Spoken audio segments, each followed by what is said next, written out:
Good afternoon, everyone. My name is Jerry Milana, and I have the honor of serving as the chair of our 2020 Triton Leaders Conference.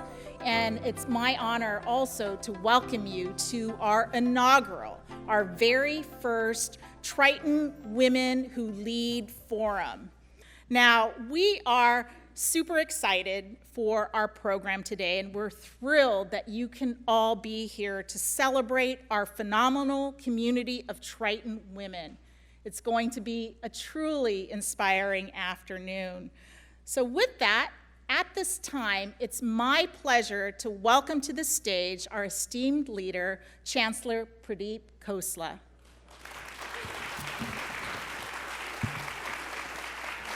I just want to start by saying that this is a day of both joy and pride for me personally, because for the first time, I think we are focusing on the role of women, the leadership of women, and what they are doing, have done, are doing, and will continue to do for this campus and for our society in general.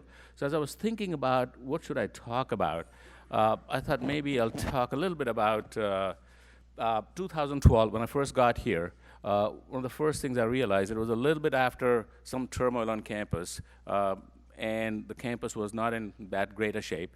And the first thing I realized that everybody was talking about diversity, inclusion, and equity, and they were right. We had to focus a little bit more on diversity, equity, and inclusion, and we had to do that strategically. We could not just say, oh yeah, we support it. So as part of our strategic plan, we basically made a very conscious effort to say one of our 5 goals would really be to focus on this and make a difference. Then the next question is, how does one go about making a difference? It's easier said than done. Clearly, you need allies, you need thought leaders, you need people who are going to implement policies, you need people who are going to really believe what you're saying and not question that you're just checking the box. And typically what would happen, not here, but other places, that you start a hiring process where most of EDI focus is at the junior level. And I realized that if we were going to have any chance of being a leader in this and making a difference, we had to start at the senior level, starting from my office and down there. So fast forward that day, in 2012, there were no academic deans who were women. You fast forward to today, 5 out of 10 academic divisions have women deans. This is... So you ask yourself, how does this happen? Did they not exist then? Like, did they suddenly grow up and they showed up now? Well, they always existed. What we have to do is we have to be cognizant of our own implicit bias. We have to be aware that we have to think wider, look deeper, and really look at giving people opportunities where their resumes would be strong, but not every box that needs to be checked would be checked. So we have to believe in people and really cut them a break. And this was part of my career. In 1986, when I became an assistant professor, I looked at myself. I wanted to be a researcher. I could not see myself as chancellor. Nobody looked like me. Even today, very few chancellors look like me. But what did happen was there were people who believed in talent, people who believed in giving a helping hand, and they did that to me time and time again.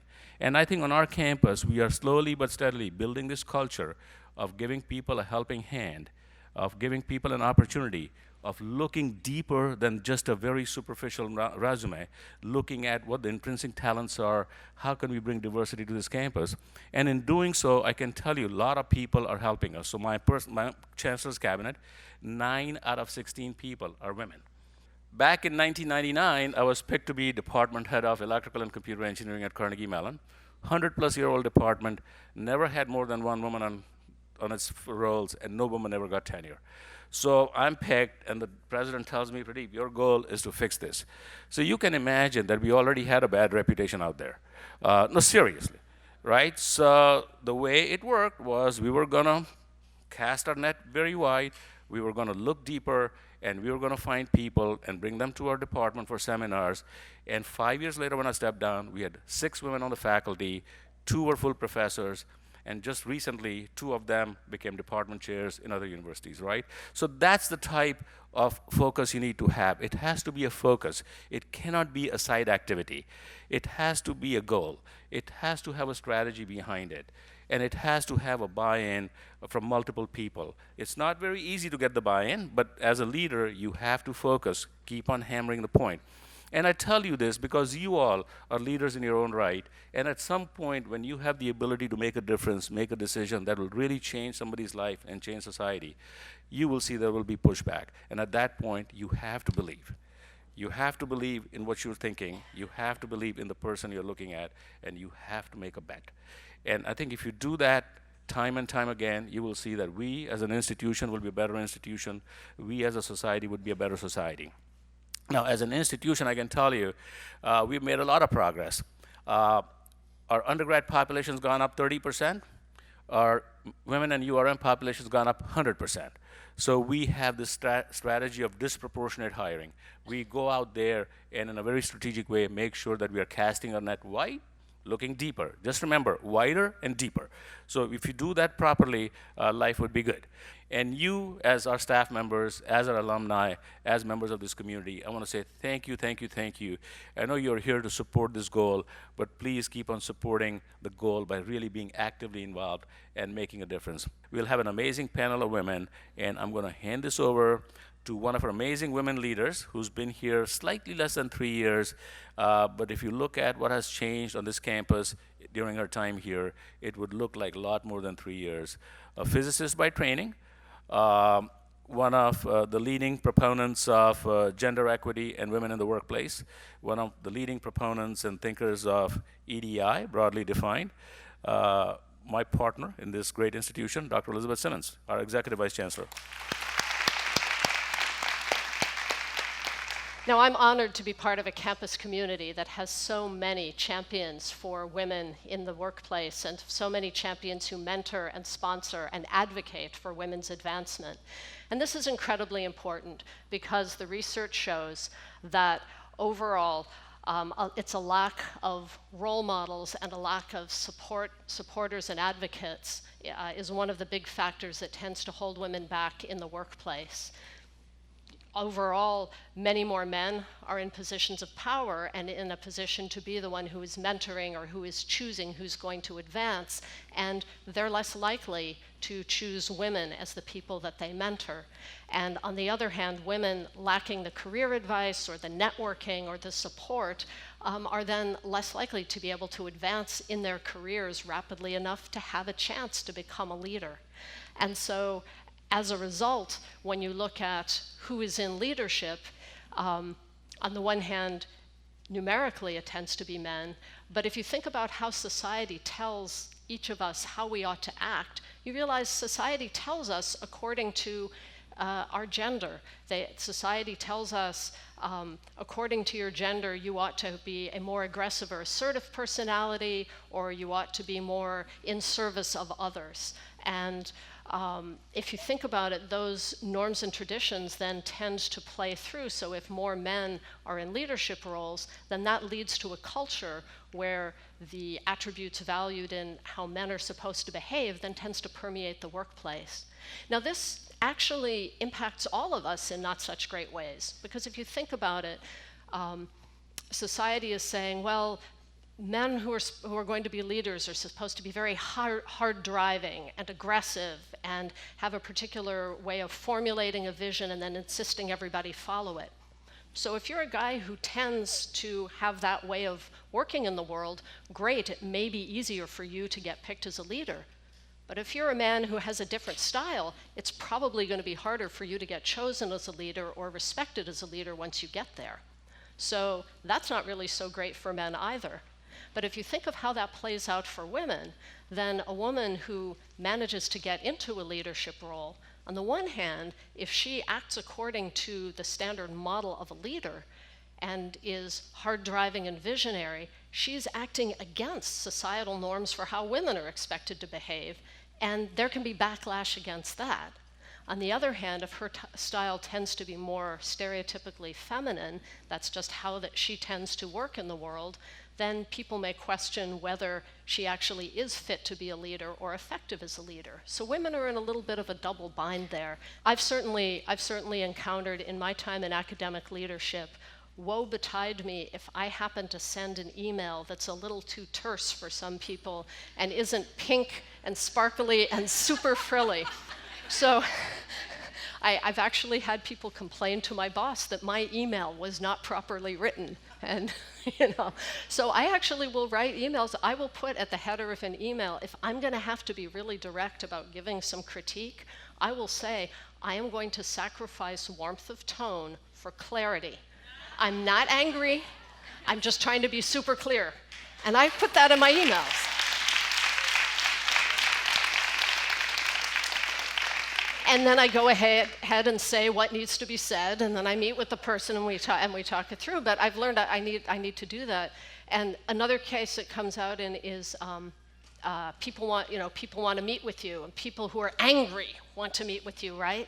And I know that I don't have the choice not to meet with them, because if I don't meet with them, they're going to make one of two assumptions. Either I'm too proud to meet with them because they're a mere, I don't know what, faculty member or a student or staff member. They'll say, oh, she is officious. That's not a good look for a woman leader in any way, shape, or form. Or they might assume I am afraid to meet with them. Now they might think, well, that's maybe more gender typical, but on the other hand, a bad look for a leader. So I really have to be willing to meet with everybody. And that's actually a good thing. I should listen. I should talk to people. But there's sort of a special nuance to it in a way.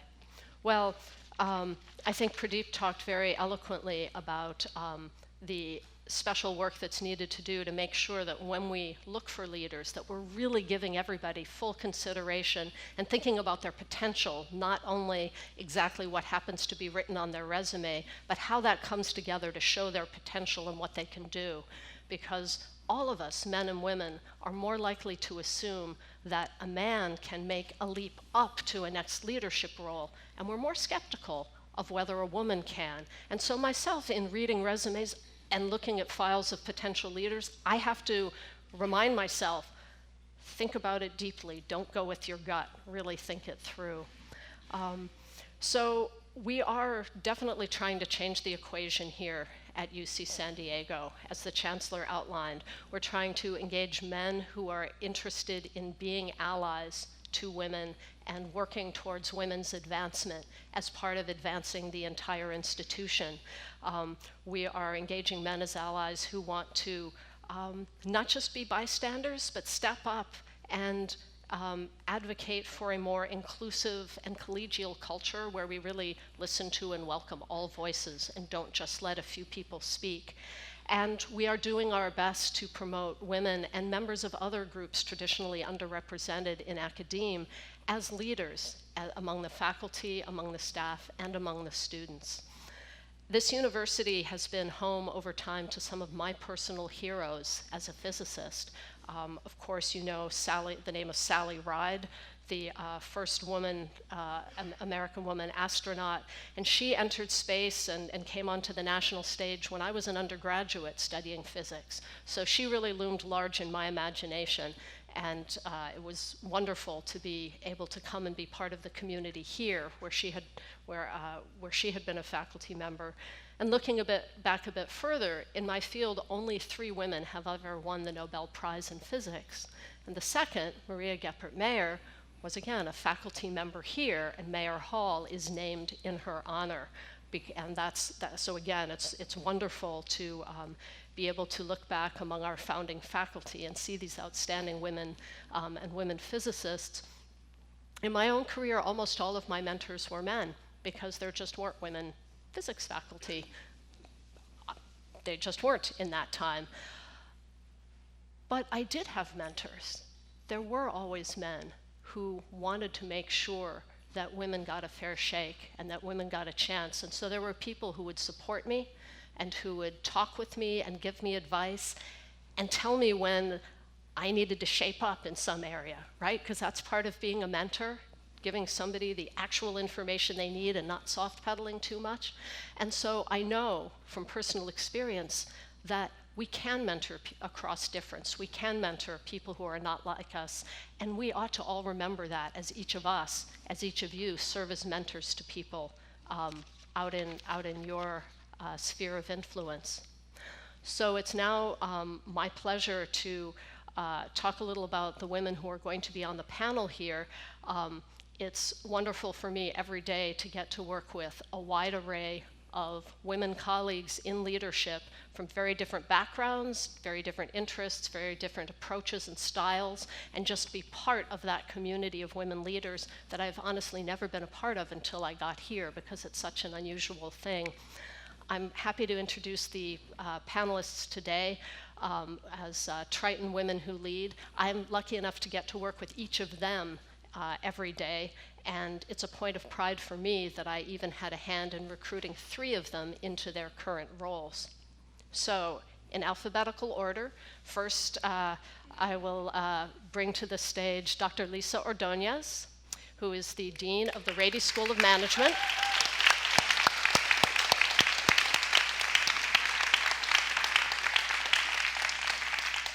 So I helped recruit Lisa to the university.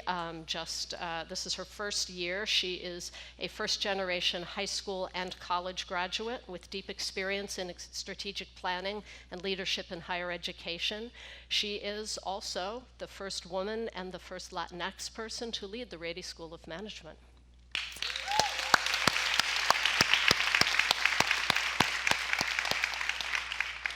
Second, you'll have to put your camera down now, Dr. Becky Petitt, our Vice Chancellor for Equity, Diversity, and Inclusion. Becky helped recruit me here. She's affectionately referred to as an overachiever, and she's been instrumental to our progress in becoming a more diverse and equitable institution.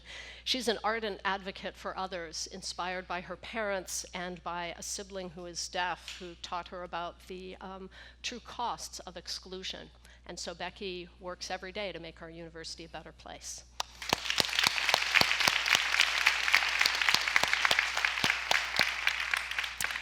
Dr. Kip Poliano, who's the Dean of the Division of Biological Sciences. I had a hand in recruiting her to that position, and she is the first woman to serve in that role at our university. She deeply understands the challenges that women face, especially in STEM fields, where women are still very underrepresented. She has a really brilliant vision for uniting the life sciences across every aspect of the campus and for working closely with industry partners. So we're looking forward to what she's going to bring to campus.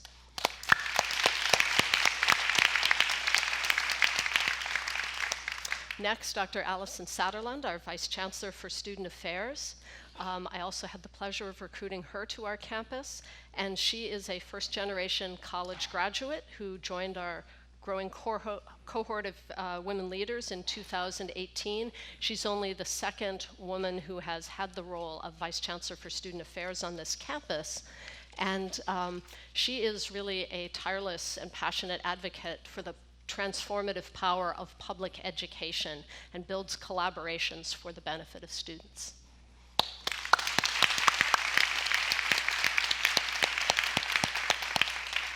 And now, coming to the central chair, our moderator, Ms. Suzi Sterner, who again helped recruit me to campus and build the network of women. She's been a Triton leader since joining UC San Diego in 1995 in the office of then Chancellor Dick Atkinson, and she has spent the last 25 years advancing through the ranks of our stewardship and special events and alumni affairs offices before joining Chancellor Kosla's leadership team 3 years ago as Associate Chancellor. And she's going to be the moderator.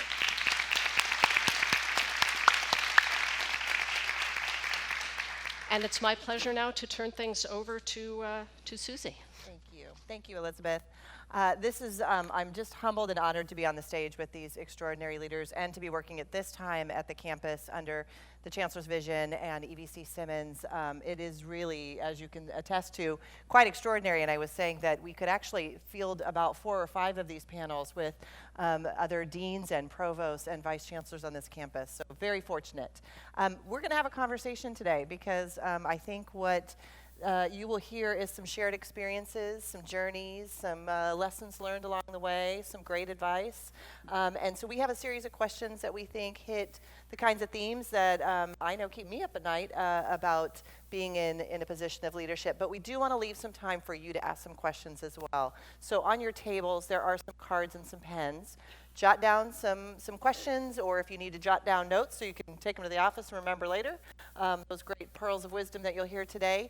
And then when we get to the Q&A period, we'll ask for those questions so that you have a chance to talk to the panel directly. But I thought first what we'll do is we'll just kick it off by each one of you have really enormous jobs and enormous responsibilities on this campus. And maybe our audience would love to hear a little bit about what you love most about your job in 30 seconds or less. So start thinking. And Lisa, maybe we can start with you. Sure. Well, I feel as this is just the end of my 5th month, so I feel very honored to be here. Yeah. Thank you. And I was 25 years at University of Arizona, but I'm coming home because I was at UC Davis for 2 years and then UC Berkeley for all my degrees, so I feel like I'm back in the UC, very great. But I was, the last 4.5 years, the Vice Dean at University of Arizona, and that job was essentially operations for the school. And that's what I like, fixing things. That's what I like. And this role, it's part operations, but it's also part external. So I just like making things better. My favorite shows are those home improvement, building shows, because I like seeing things, before and after. And while Rady's in a great shape, it's still very young, and it needs to grow. So that's the thing I get to fix. So I'm really excited about it. Thank you. Becky? Equity, diversity, and inclusion is really important to me. It's something I deeply value, and that I get to wake up every morning and devote my full time and attention to helping people and organizations and institutions show their better selves. It's deeply rewarding. Allyson, I'm gonna switch it up and go to you. Well, certainly our students. I find our students incredibly inspiring. I'm moved by the opportunity to pay forward what was given to me, because as a first-generation student, higher education completely transformed my personal life, and I now have, very proudly, a second-generation college student, my son. And so to create space for that to happen each day is both an honor and a delight, and absolutely the best part of my job. Great. And Kit? So I am a biologist, and this is just the most beautiful time to be a biologist because the technology is just spectacular. We can see organisms develop, we can understand how the brain works, and we can understand ecosystems and how they respond to climate change. And so I love being the Dean of Biological Sciences because I can help shape the research connection or directions in the division and support research across the whole division. I also can help support the students and drive new educational programs and make sure that we're supporting them in their entire, not only their education, but also their subsequent career. And being here at UC San Diego, I mean, this is such a fun campus. It's vibrant and irreverent and engaging, and we just love to collaborate across disciplines. So it's really a beautiful place to be, in addition for all the changes in equity, diversity, and inclusion. So it's awesome. Thank you. So let's start with mentorship, because Elizabeth pointed out that she's had many mentors along the course of the way. I think we can all probably relate to that. People who have inspired you or have encouraged you, and I think we'd all love to hear a little bit about who some of those people were along your path. And Allyson, do you want us to kick us off? You bet, Suzi. Obviously we've been talking about our time with you today, and I've been thinking about this question. And I started to build the list. Mrs. Phillips, my mom, my dad, my favorite sister, my least favorite sister, my faculty advisor. And what I realize is I'm so fortunate that that list is incredibly long, but the thing that they all have in common, both my female and male identified mentors, my femtors and my mentors, is that they all are feminists. Like, they absolutely believed that I had a right to the same equal opportunity. And I'm completely devoted to them for that. To have seen that in me, it's just been exceptional. And so I think I would answer that question as feminism has been my mentor through the service of so many people around me who I'm deeply indebted to, and hope I model in my work and colleagueship and friendship with others. Very true. Thank you. Thank you. Becky or Lisa? Well, I mean, I feel like I'm only here because of mentors. You know, my family didn't know what to do. They kept saying, you know, go to school and this is important, but there wasn't anybody there. So it was mostly school teachers and then professors. And then I got to work with a female professor as a grad student, was an undergrad actually, and I didn't know that I could get a PhD. She looked at me and said one day, do you want to get a PhD? And at that point, I had never even thought about it, which is crazy because I'm doing research in her lab with other PhD students. I was married at a time to someone who was in a PhD program. How did I not see that? And you know, it was her, so I can really point to her. And in fact, I send her Mother's Day flowers every year because she's my academic mother. So I can definitely point to her as a key reason why I'm here. And to that I will add that while I also have a long list of people who have been inspirational, I think in particular about the women who were behind many of our civil rights advancements, are, you know, just really helping our culture to evolve. While the face of some of those movements have been men, we all know there's a woman behind it, right? And I think it's also important to note that I've learned from bad leaders, right? So I learned and took some of the good from some of the extraordinary leaders, but also those who were less effective. I learned how I did not want to show up. Right, thank you. Thank you. So being a leader, as all of you certainly are, you have, like I said, extraordinary responsibilities and large teams depending on you. And it's probably difficult at times, and you have probably learned some things along the way that you've had to either do differently or let go of or overcome. Or tell us about something, maybe we'll start with you, Lisa. Tell us something that you've kind of learned along the way that you are okay with now that maybe you weren't okay with before. You've learned it. Well, you know, and I don't think anybody taught me this, maybe society taught me this, but to be afraid and to, you know, to worry and to not feel good enough. And I had to let that go. I actually, as a first year faculty member, one of the graduate students made some comment after I said something. He said, wow, you're always talking badly of yourself. And I thought, oh my gosh, the words that are in my head are coming out. And so that day I said, never again.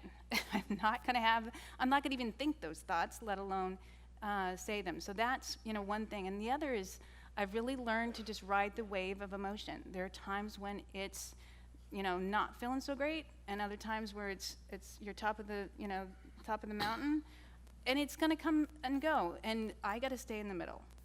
And in my role, believe me, if I'm not feeling great, I cannot show that. So that's something that I just know, because they're looking to me, and they should not be afraid because I'm having a bad day. Yeah, I can definitely resonate with those voices. How about any things over here with the struggle with perfection or struggles that you've had to overcome to be successful?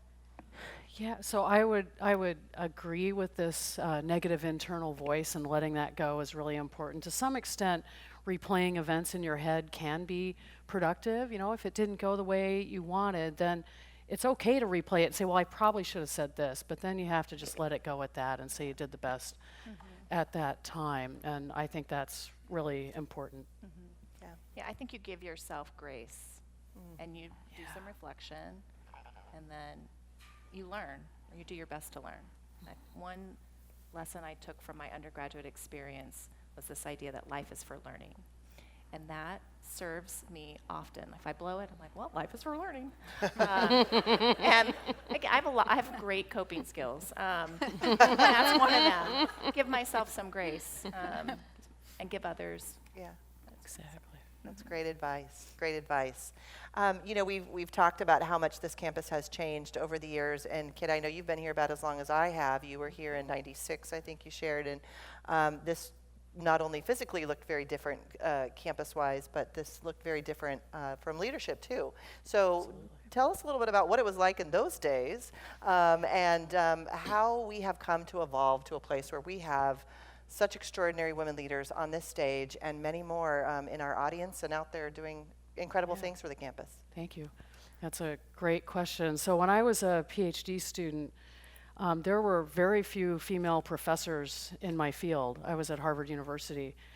And those women, really didn't have the balanced life and that most of us have here on the field. And that was just a consequence of having to just be really driven in the field and the expectations of their colleagues. And the women that did often didn't get tenure. I mean, so it was a pretty harsh and different climate. I came to UCSD as an assistant professor in the mid-90s, and it was clearly a warm and welcoming and vibrant community, and that's what really appealed to me. But there were no women really in leadership positions. There were very few female chairs in the sciences.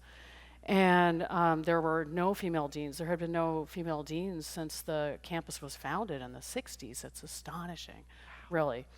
And that really didn't change until Petitt came as chancellor, and he made a commitment to changing it. It had been recalcitrant to change. And in fact, my division, biological sciences, had the biggest gender-based disparities in the UC system for any department in this. It was like, I think it was third from the bottom in terms of the biggest gap between the male and female faculty.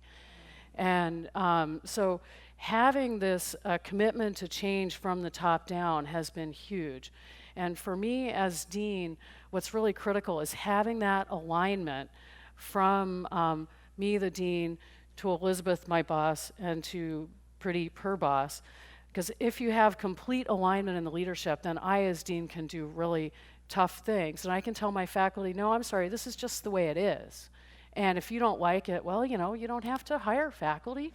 That's just kind of the way it's going to be. And without that alignment as a dean, it's really hard to get traction. So I want to thank both Elizabeth and Petitt for letting us as the deans on the front lines really, in some ways, on the internal front lines, I'll say, do our jobs, because it's really a pleasure and a privilege to work with them. Yeah, staying on that dean topic, Lisa, you are a dean at the Rady School, so you're training future CEOs, many of them women, and I'm curious, how do you approach that responsibility? What kinds of things do you do to encourage, and what's the ways that you empower and inspire the students that you have at Rady? Well, here's the one thing that I'm very fortunate. We actually have 60% female master students and PhD students at Rady. So we're quite a few women. And we've had, and again, I've been here 5 months, so I can't claim credit for anything. But there's already been lots of events specifically for women leaders. One, a high-level group where they bring mentees, and we really work to make some changes. But right now it's just being present. They're sweet. They're like, oh, thanks for coming. I'm like, what kind of dean would I be if I didn't come to these events? But as a vice dean, I was able to mentor several female leaders, and the one thing I got to do, which I thought was, I think they were a little surprised, was I told them, you get to negotiate with me. It's very hard for women to negotiate because there's so much in that activity that we think we're not supposed to. We might look, this is not what women are supposed to do, and we might look bad about it. So I told them, you come with data and respect, and you will never hurt our relationship. Now, I may not be able to give you what you want, but this is what you get to do. So actually, I got to negotiate with my now boss, Elizabeth, and I told her this story, and she said, wow, that's great. I said, with that, I hope we can have the same relationship. And she said, absolutely. So that was my first time really being able to negotiate with a female boss, and it was great. And I'm here, so it worked. Becky, how about you? You work with a lot of students, a lot of student groups, and student groups from underrepresented groups. And how do you empower and inspire I'm sure you're a huge role model to a lot of those women students. Yeah, thank you.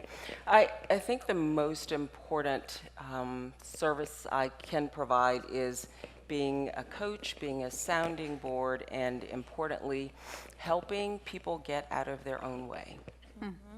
So as you've heard before, has been said just on this stage, our self-limiting beliefs, our doubts, just believing we are not good enough. So really sitting with people and helping them figure out how to get out of their own way, right? So sometimes it's not a person there that's in their way. It's not a structure there that's in their way. It's really in here.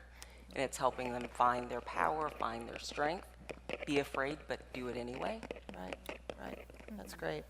That's so important. So, Allyson, switching to fast forward maybe now, thinking about students of the future and women in leadership positions in the future, what do you think are some of the biggest challenges women either face today or will be facing in the future as women leaders? How much time do we have? And I know that it's part of why we're doing this work together today, but I have some significant concerns and then a call, right, to all of us towards this. So I am always concerned about our country's paternity and maternity leave policies. They're draconian.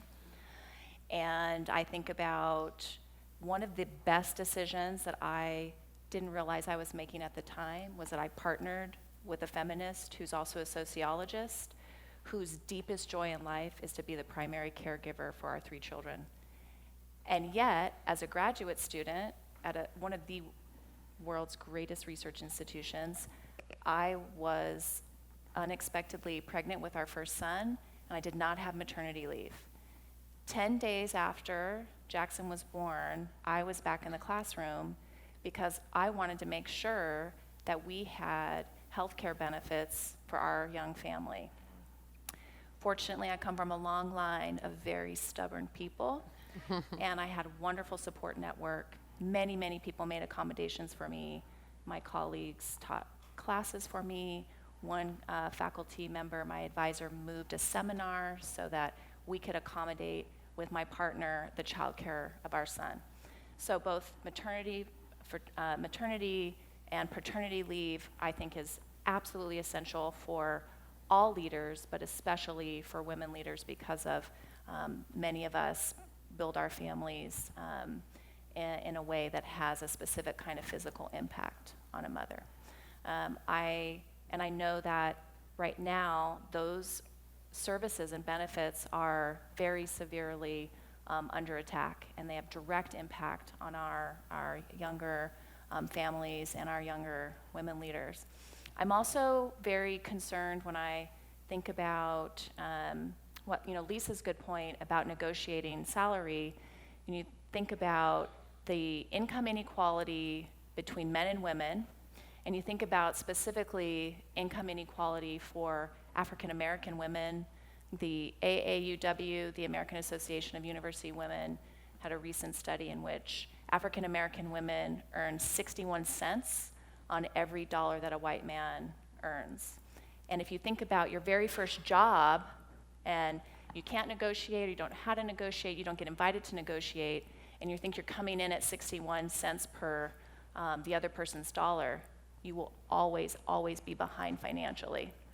And as we, as an institution, start to look more like California in the world, and our students and our female students are more women of color, deep concern about what that means for women, our women leaders, our student women, and our families. Because also the men in those partnerships, particularly I'm talking in a very heteronormative manner, also are not served by such inequality.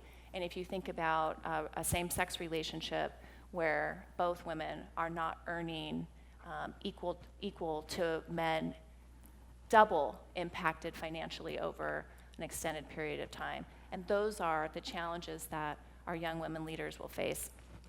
I'm also concerned, and I imagine Dr. Cooper might be talking about this a little bit later in her talk, this confidence gap, right? That there's this study done, and I always reference it, and I never reference it properly, so I apologize. I will send it to you, Suzi, and you can share it. But it came out probably 10 years ago. It was this idea that a man looks at a job announcement and is like, that's a cool job. I'm going to apply for it. And a woman looks at it and says, oh, I only have 12 of the 14 preferred competencies. I'll try again in 5 years, right? I mean, and I see it in our students constantly. Vice Chancellor Petitt and I were at an event last night, and we were with some women leaders, and they were talking about their experiences. And one of the women, I'm telling her story for her, which I won't do it justice, but she talked about how she'd been targeted in a very negative way, and she'd been leading a group, and there had been some exchange in which she'd been referred to as a bitch. Pardon my language. Suzi did say we could be ourselves. I did give her permission to go ahead and drop a couple. I did ask. Yeah. And part of that afterwards, Becky and I went to talk with her, and we talked about, you have so much power and light.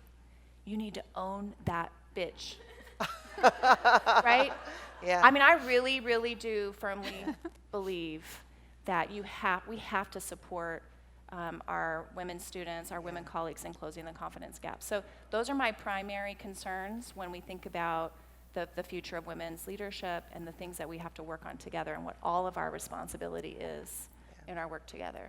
That's a great perspective. And Lisa, I know you and I had a conversation about how that starts early on with men and women, and this, you were mentioning a study about the students, women students who overstudy right. and over-prepare, and it starts pretty early. Right, so, this gets back to the perfection idea that we want to be perfect. And one research study showed that middle school young girls would overstudy and over-prepare, and the young middle school boys would work, kind of back off, do other things. When their grades start dipping, they'd put a little energy back. And the claim is a Harvard study. The claim was that the young men were learning how to push the boundaries. They were learning when they had to work hard and when they could back off. And we don't learn that. We just learn we have to be perfect at all times. Right. And I think it slows us down. It keeps us from, we're not perfect enough to apply for the job. So I think that could be something that we need to practice. And I have seen so many young women who, frankly, are physically sick with stress. And many of the things that we're seeing with mental illness because of this push to do everything perfectly. I'm definitely not perfect. I will join your crowd. I am not either. You said something interesting, Allyson. You said a lot of things interesting, Allyson. Sorry. But one point that I know we've all talked about, and you all have families, and we even talked about this question that women often get asked is, how do you balance family and professional life? And we talk a lot about how that doesn't seem to be asked as often with men sometimes as it is with women. However, it's a reality, and that's changing because there are many fathers who are doing wonderful jobs as the primary caregivers. But I would love to hear from each of you, because you all have families. What have you had to do to balance or juggle the life of being a professional as well as raising a family? Maybe Becky, do you want to kick us off? So the answer is it's not all that easy, right? Yeah. You have to find the right balance for yourselves. And my son was early in high school when I was working on my dissertation, and I would think about the ways he would try to get attention, like stealing my gummy bears, or starting little fights about I had a thing of water sitting there and now the water's not there. But so he had these little ways of reminding me, hey, I'm here, I'd like some attention, remember me, you're a kid that you love. But really prioritizing what I needed to do that day, that week, that month, and not forgetting my family, right? Prioritizing that, prioritizing having good friends, right, who got me through the dissertation, who got me through life, and knowing that sometimes you have to sacrifice sleep, right? So it's still a challenge, right? So at getting to this point in my career, I have prioritized sleep a little bit more than I did before, but it's a constant juggle. And Kit, you shared, I know, being an early professor, an early academic, well, you and I had a great conversation. How have you managed it? What was that like? Maybe share that story, if you will, because that's a good one. And how do you do it today? Because they never stop needing you. No, that is true. So when I was a young undergraduate, I had fabulous mentors. And I learned after I was in graduate school that one of them had written about me that I have no doubt that Kit will do well in science as long as she doesn't get married and have a child.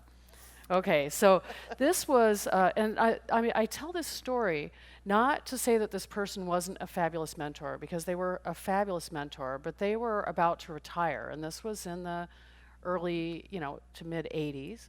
They were of a different generation, and so I always wonder, what are the things that I'm saying that in 30 years people say, can you believe she said that about me?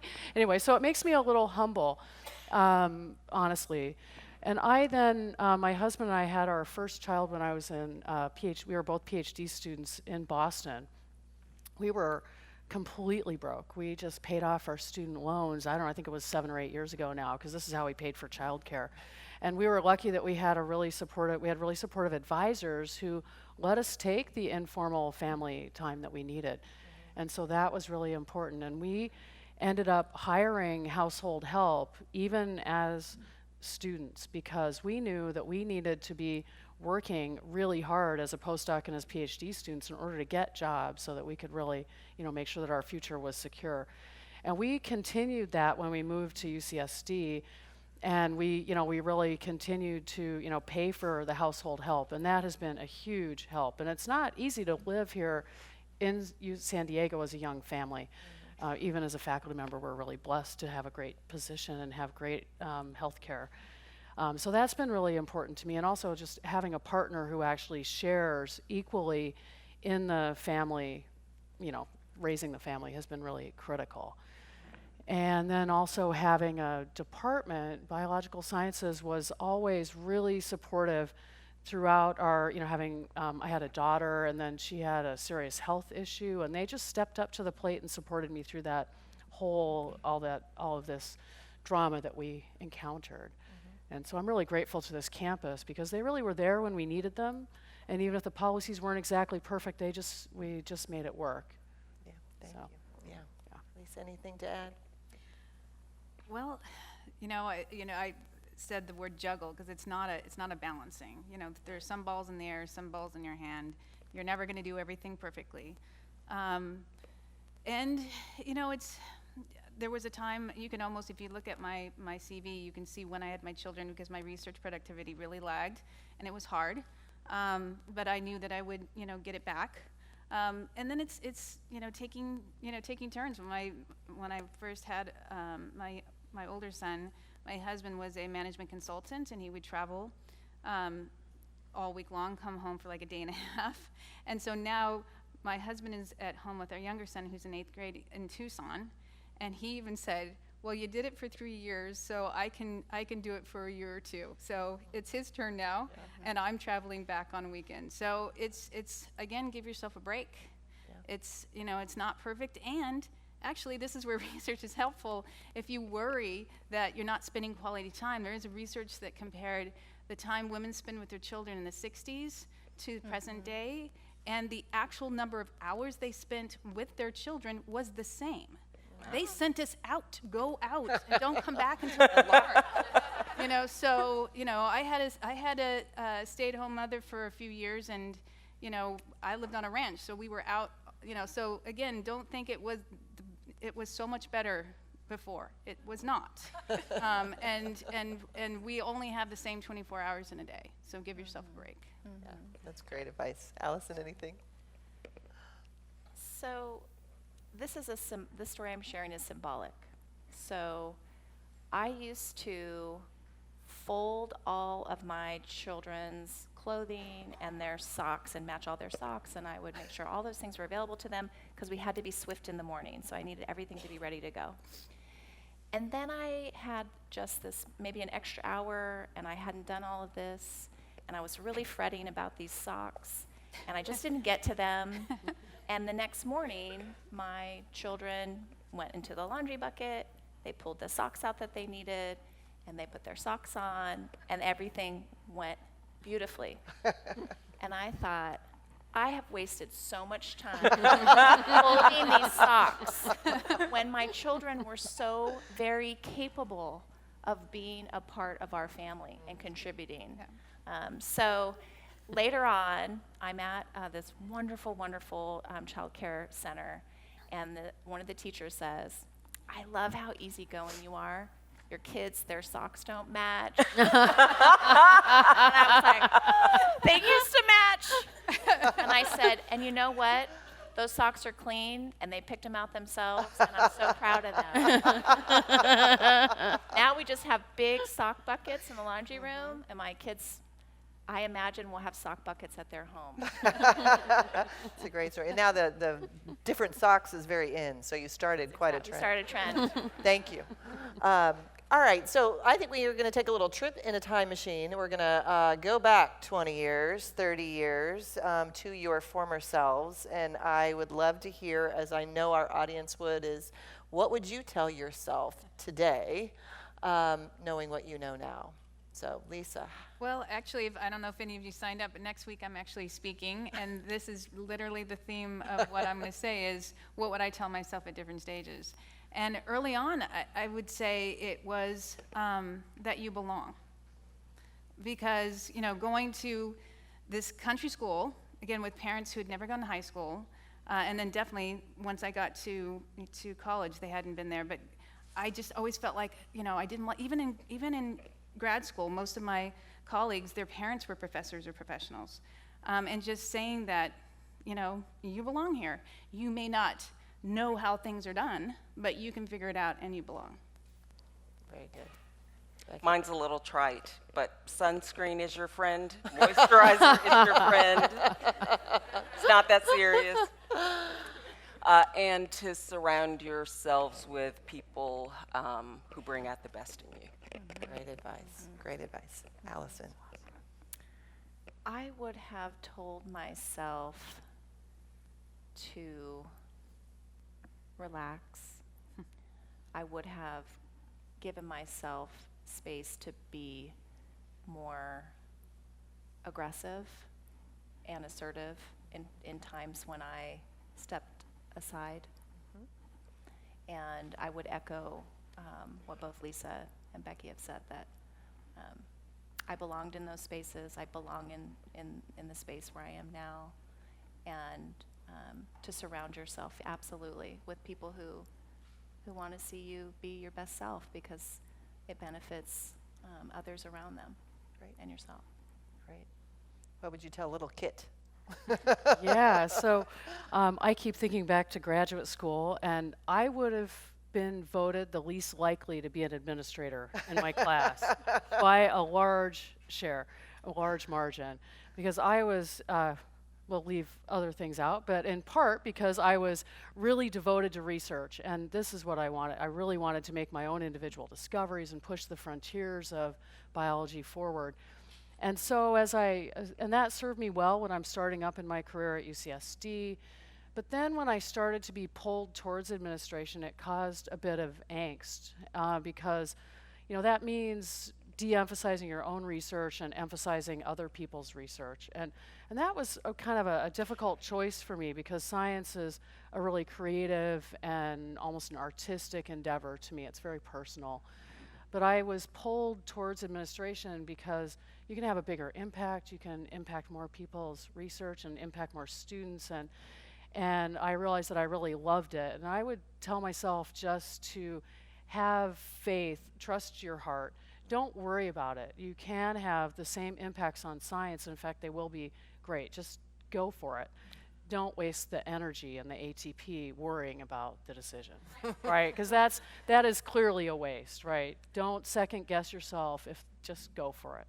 So, Well, great advice, and I could do this all day, but I want to give our audience a chance to get in the mix here. So, if you have a question and you want to raise your card, Janelle's going to, or one of our team's going to come around and collect those. You know, I love, Lisa, you had mentioned something when we were preparing for this too, about looking at how far we've actually come. Oh, yeah. And really kind of reminding ourselves that it's a marathon and not a sprint. Can you talk a little bit about that? I mean, in my lifetime, and there's many young women here, it's not your lifetime, there were job ads for women and for men. There was segregation. There were a lot of things that we don't have to deal with now. It's not perfect. There's so much to do. Actually, my hope is that we no longer need to have these type of gatherings in the near future. But until then, you know, I'm glad to be here. But, you know, I guess just look at how much progress has been made. In my lifetime, the first female dean of a business school. Actually, when I was a PhD student, there were no female deans of business schools. It was like 1996 was the very first one. So now we're 20% of all AACSB accredited business schools are women. So there are improvements, and you know, because I don't want people to feel like, why even try? It doesn't matter, but it does matter.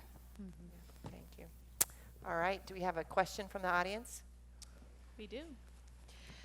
Mic's on, ready to go. Panelists, how can we elevate the skills associated with emotional intelligence and empathy as the criteria for leadership? Wow. Emotional intelligence and empathy. Well, I'll tell you one thing from the research in business. It is one of the very few things that actually predicts who's going to be a better leader. And we do all kinds of things with Myers-Briggs and all personalities, but emotional intelligence is the one thing that does predict who's going to be a better leader. So I think it's just recognizing when people are doing a good job, and part of it is being able to empathize with those people who work with you. Are there classes at Rady that are doing that now, looking at some of those types of skills? Yes, the soft skills. Yes. I hate that term, but I yes. I wasn't going to use it. I'm glad you did. Right. Teams, leadership, communication. These are the things that students wonder why they're taking them.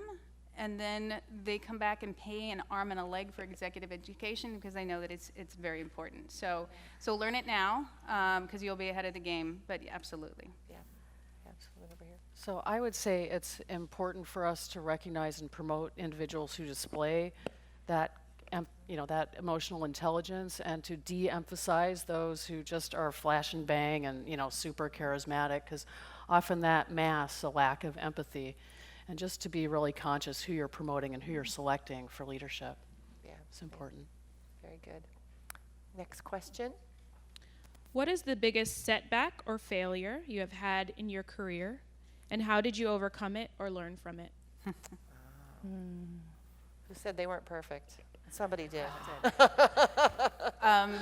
I remember at University of Arizona, as a brand new professor in my field of decision making, there was a man that would eventually get the Nobel Prize in economics, was at Arizona, and I remember, kind of running up to talk to him and so excited, thinking about maybe we could collaborate, and he kind of stared at me, kind of solemnly, and I felt myself shrinking, and I thought, okay, well, I tried it again a month later, same reaction.